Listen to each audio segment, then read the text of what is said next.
My name is Ari, and for more than 10 years, I've helped thousands buy brand new cars. First as a dealer, and second as a car broker, and I need to tell you something very important. You may regret buying the all-new Hyundai Santa Fe, and no, this has nothing to do with the fact that the back of this thing is hideous. Just a few weeks ago, I checked new Santa Fe inventory. I saw pretty much no new Santa Fe's. Now, well, we have about 4,300 that have accumulated nationwide. I do have to say, however, we've still got about 6,700 leftover 2023s, and that's actually a huge problem if you are hoping to get any sort of discount on the new body Santa Fe. How is it doing versus its competitors with regard to inventory? Not great. I don't even see any hybrids on lots yet, but apparently we can expect them very soon, just judging how fast Santa Fe's built up inventory across the US. At the moment, Santa Fe and RAV4 inventory is at the bottom, and the Forester and CRV are at the top for sure. If you go to a dealership, you're going to see the SEL, the Limited, and the XRT the most from the Santa Fe lineup. SE and calligraphy trims are not getting as much love. So if you're hoping for an easy time buying, stick to an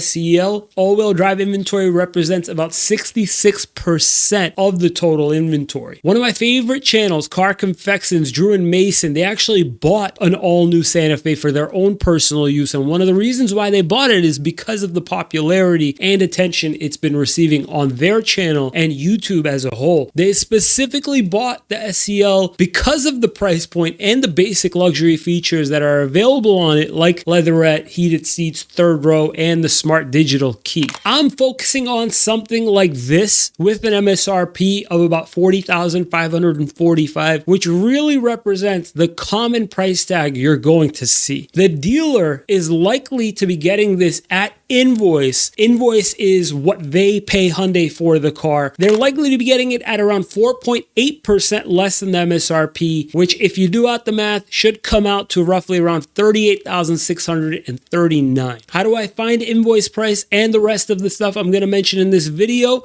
Well, check out my cheat sheet by clicking here or the link in the description below. I'm gonna shoot for invoice, but realistically, until they clear most of the 2023s, I doubt I'll get it at invoice very easily or quickly. It may take some time. I'd say about 3 months or so, and you should be able to see a discount on the Hyundai Santa Fe. Surprisingly, Hyundai is already offering promotional APR offers on the 2024. 4.99% at 60 months and 5.99% at 72. If you did decide to finance the 38K at 60 months, it'll cost you about $729 a month for the 60 months, with a total interest charge rounding out to about $5,100. The lease program. Historically, Santa Fe's have had amazing residuals, but they've been coupled with execrable, an adjective meaning extremely bad or unpleasant.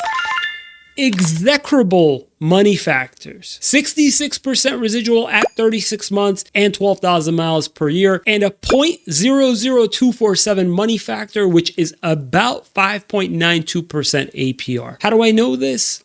The cheat sheet, of course. I'm a bit critical of the money factor because lenders should charge lower than the promotional APR for the lease's money factor, and that typically is never the case with Santa Fe's, because if they did that, the lease payment would be absurdly low, and that, of course, wouldn't sit well with executives, now would it? Plugged in into the lease calculator, assuming we got it at invoice, but I will end up giving you the payment also at MSRP, assuming we're paying the inception fees due at start, and assuming, quite frankly, the most crucial thing, that you've hit like and subscribe aggressively, we'd be talking about $491 a month at invoice and $549 a month at MSRP. Here's where it feels particularly execrable. A total rent charge of $6,000, meaning $166 of that $500 payment is pure interest.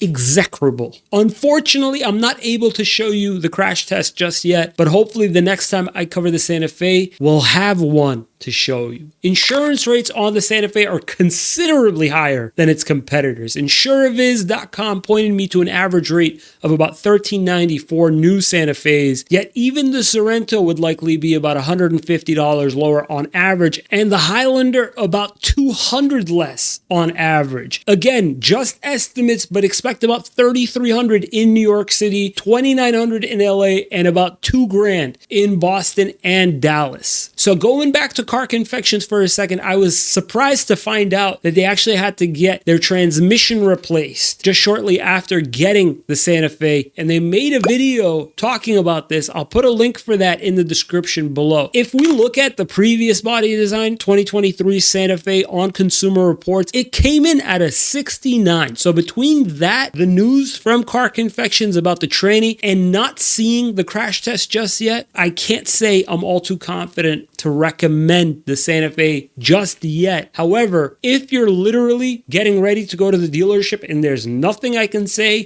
to stop you, at least let me tell you what to say to the dealer to help you get a better deal. I would say the following. I know that you guys are still receiving 2024s and are still sitting on quite a lot of the 2023 still. I like the Santa Fe, but I'm also checking out the Sorento, and quite frankly, I kind of like its competitors equally in terms of looks. I've got a bit of time, but I'm definitely open to getting a deal done now. I realize that you guys just got it, and if that's going to mean paying sticker and not getting a decent deal, I'm more than happy to skip it. I'd be open to talking about numbers if you think you can knock a couple thousand off. If not, that's definitely cool, and I'll still consider it. However, I've got to see what its competitors are offering since they have more inventory anyway. Do this to a few dealers, and I guarantee you one will sell at invoice or even lower. Download and use my cheat sheet by clicking here or the link in the description below. Also, check out this video I made on how to negotiate a car like a broker like myself would by clicking here. Thank you so much for watching, and I'll see you on the next one.